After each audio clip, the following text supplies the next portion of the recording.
Assalamualaikum warahmatullahi wabarakatuh. Waalaikumsalam warahmatullahi wabarakatuh. Alhamdulillahirrabbilalamin. Puji dan syukur atas kehadiran Allah Subhanahu wa Ta'ala. Salawat dan salam semoga tetap tercurah kepada Nabi Muhammad SAW, keluarga, sahabat, dan orang-orang yang beristiqomah memegang ajarannya. Teman-teman, saat ini hadir di tengah-tengah kita Pak Subagio yang akan menerangkan Nuzulul Quran. Terima kasih Pak Bagio telah hadir. Sama-sama. Bapak Bagio, ada teman kami yang ingin menanyakan sesuatu. Oh, boleh, silahkan. Ya Pak, siap. Baik, silakan Mbak Amira.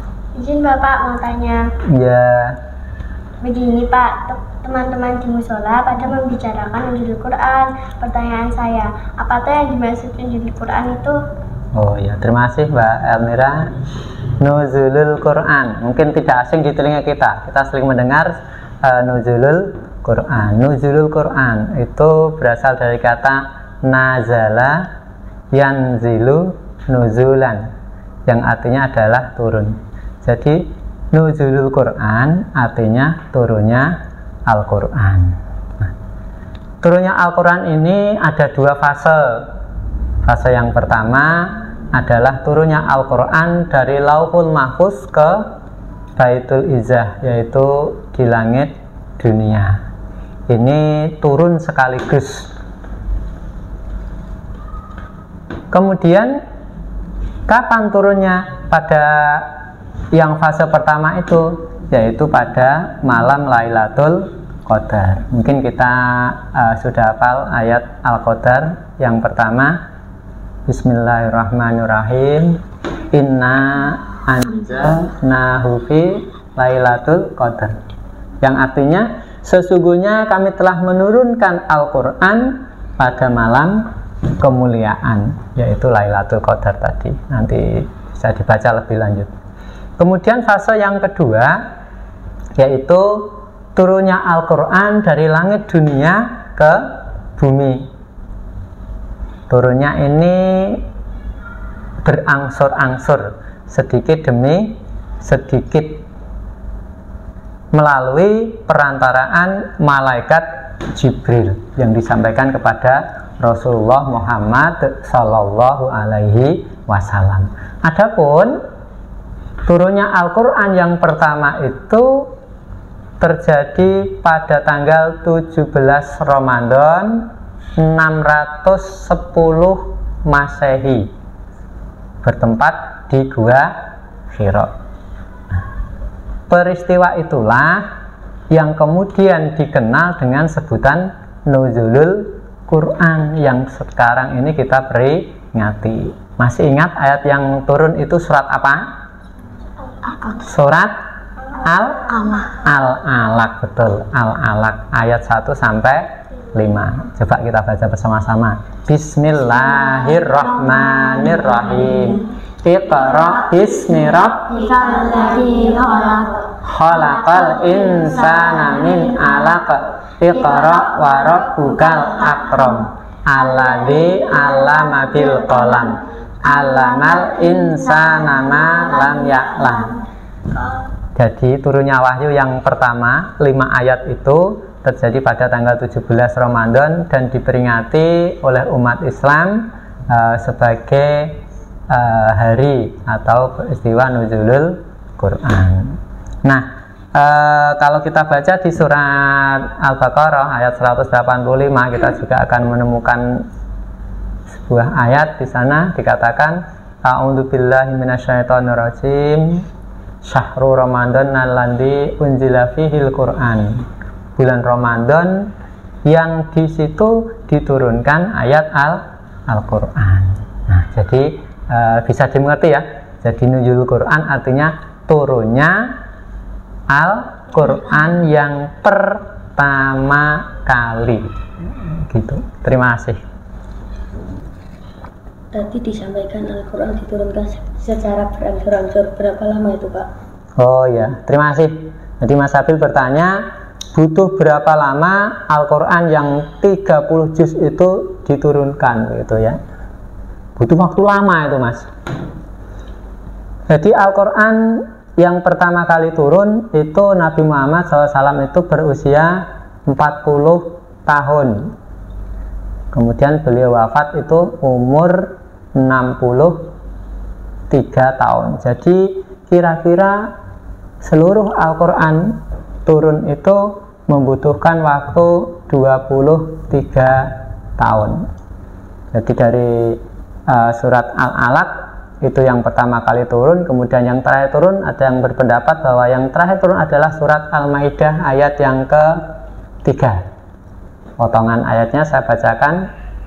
Al-yauma akmaltu lakum dinakum wa atmamtu alaikum nikmati wa raditu lakumul Islam Madinah. Yang artinya, pada hari ini telah aku sempurnakan untukmu agamamu, telah aku cukupkan nikmatku kepadamu, dan telah aku ridhoi Islam sebagai agamamu. Inilah ayat yang terakhir turun. Jadi membutuhkan waktu sekitar 23 tahun. Ada juga yang mengatakan 22 tahun 2 bulan.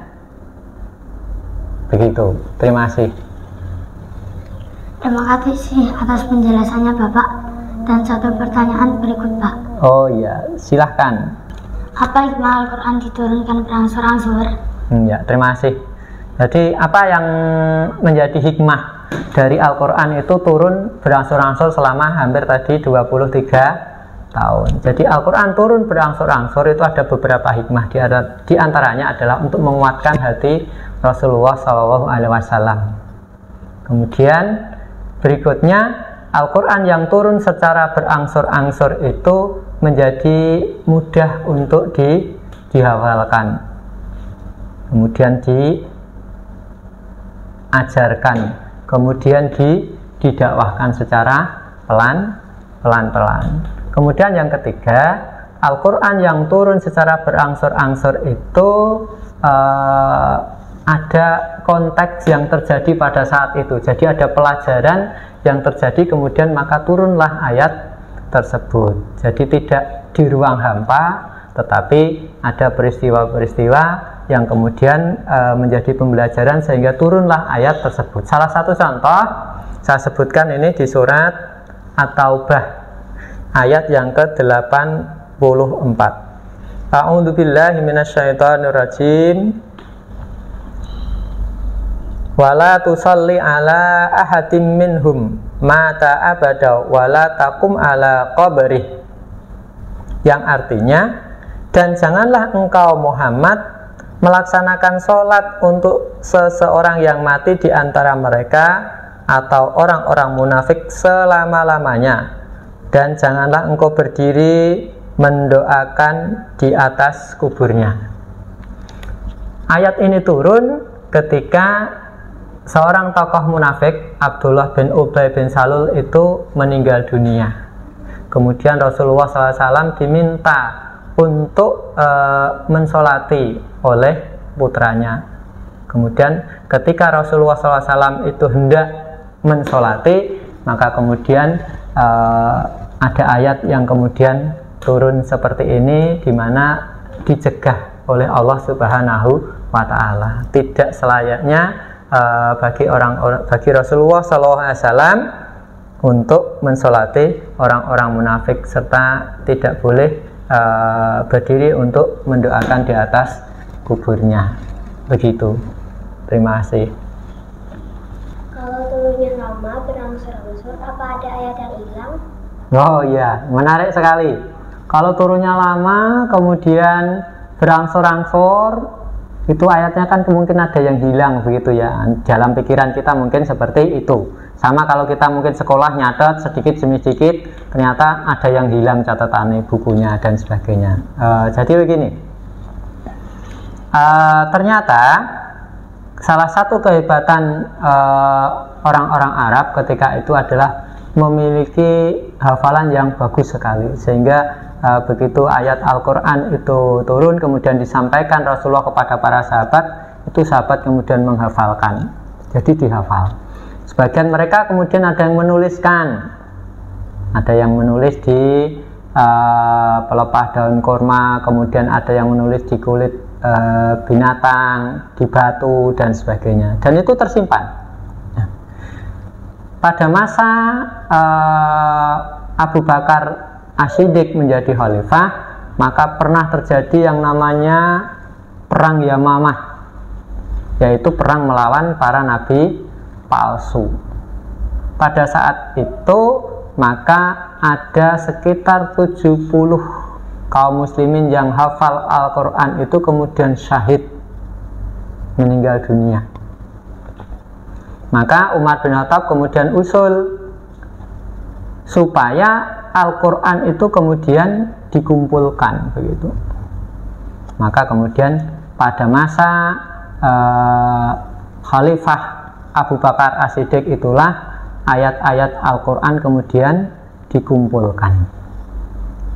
Nah, setelah dikumpulkan, nanti pada periode berikutnya, yaitu periode Khalifah Utsman bin Affan, khalifah yang ketiga, itu kemudian ayat-ayat Al-Quran tadi yang sudah terkumpul kemudian dibukukan sehingga menjadi dalam bentuk seperti ini. Maka kemudian kita mengenal yaitu sebutan Mushaf Utsmani, yaitu Mushaf Al-Quran yang dibukukan pada masa Khalifah Utsman bin Affan. Itu sekitar beliau menjadi khalifah tahun 644 sampai 656. Jadi pada periode itulah Mushaf Al-Quran itu kemudian disusun yang kemudian kita baca seperti ini. Nah, kemudian Allah Subhanahu wa Ta'ala dalam firman-Nya surat Al-Hijr ayat yang 9 juga memberikan jaminan. A'udzubillahi minasyaitonirrajim. Inna nahnu nazzalna dzikra wa inna lahu lahafidun, yang artinya sesungguhnya kamilah yang menurunkan Al-Quran dan pasti kami yang akan menjaganya. Jadi ini ada jaminan dari Allah Subhanahu wa Ta'ala. Allah yang telah menurunkan Al-Quran, maka Allah pula yang telah menjaganya. Lalu bagaimana dengan kita? Kita juga sebagai umat Islam juga turut menjaganya, yaitu dengan tadi melalui hafalan dan sebagainya. Jadi Al-Quran ini mukjizat yang luar biasa. Andai kata hari ini seluruh Al-Quran itu dibakar, dihilangkan, maka kita tidak khawatir Al-Quran itu akan hilang. Sebab apa? Al-Quran yang dibuku mungkin bisa hilang, bisa habis, bisa rusak, bisa terbakar, tapi masih ada rekaman, yaitu yang dihafalkan oleh para kaum muslimin, para hafidhah. Itu bisa ditulis ulang lagi, sehingga Al-Quran insya Allah tidak akan hilang sampai nanti pada hari kiamat. Begitu. Itulah salah satu mukjizat dari Al-Quran. Terima kasih. Bisa dipahami ya? Cukup? Saya rasa sudah cukup pertemuan kali ini, dan terima kasih atas kebersamaan Bapak serta teman-teman semua. Kita akhiri dengan berdoa kafaratul majelis. Subhanakallahumma wa bihamdika asyhadu alla ilaha illa anta astaghfiruka wa atubu ilaik. Amin. Billahi taufiq wal hidayah. Wassalamualaikum warahmatullahi wabarakatuh. Waalaikumsalam warahmatullahi wabarakatuh.